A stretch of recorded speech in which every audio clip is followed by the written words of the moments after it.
My name is Juljan Krause. I'm a final year PhD researcher in web science at the School of Electronics and Computer Science here at the University of Southampton. The Web Science Center for Doctoral Training is quite an interdisciplinary program that reaches beyond core computer science. And in my case, it connects computer science with international relations and politics. In my work, I worry about the future of the internet. We all use the internet every day, and I'm looking at the policy implications, in particular around national security and international relations, when the internet evolves to its next stage, when it will go quantum. So I'm in quantum communications and quantum computing, and wonder and spend my waking hours wondering what a quantum internet is and what it will do.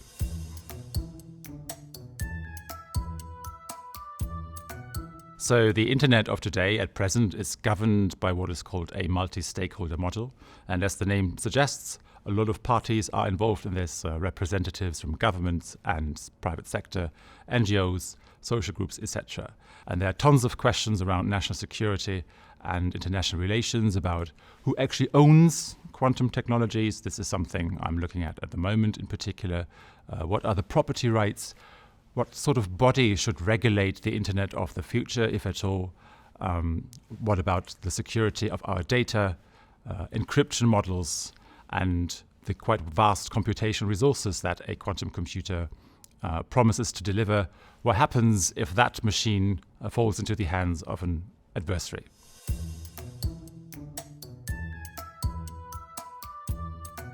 So many moons ago, I was with the German central bank, where we would engage with policymakers primarily regarding some technical dimensions of banking supervision.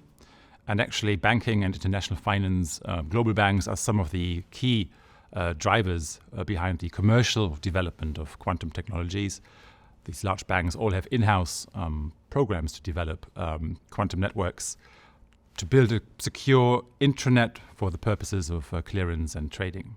Here in the UK, I have experience engaging with policymakers at Whitehall during my 9 months as a policy advisor with the Cabinet Office.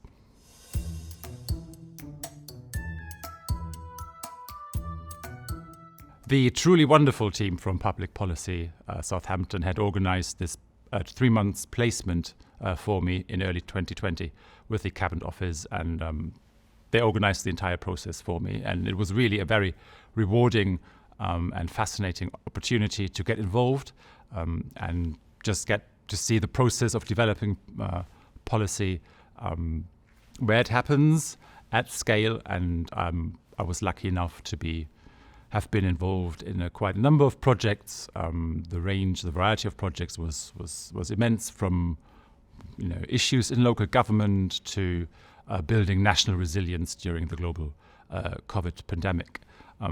I was also fortunate enough to meet very senior officials during that time, probably the most senior one being Gladstone the cat. Gladstone is the resident chief mouser at the Treasury. His piercing, nothing escapes his piercing eyes. So PPS had organized all this for me and supported me during that time.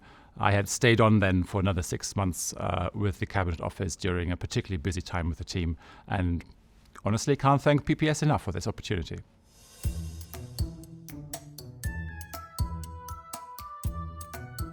So looking back, I would say it was great to see that there is actually some genuine appetite in Whitehall to hear from researchers and academics from across the political spectrum.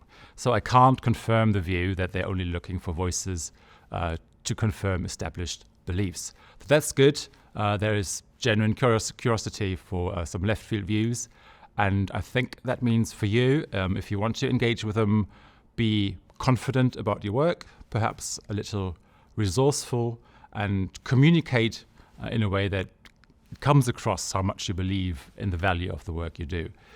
Now, it's important to communicate well your evidence base. I think that would be my biggest or best advice I can give, is to communicate well about the sources behind your claims, because if any policymaker or official is going to follow up on this, a minister is likely to ask what is the evidence behind this. So the stronger your claims are in terms of evidence and support, the better the chance for them to pursue them internally. And finally, I would say they are very busy people. They might have just a couple of seconds to look over a proposal of 2, 3, 4 bullet points. So my best advice here is be sharp, be precise, be concise, and make those seconds count.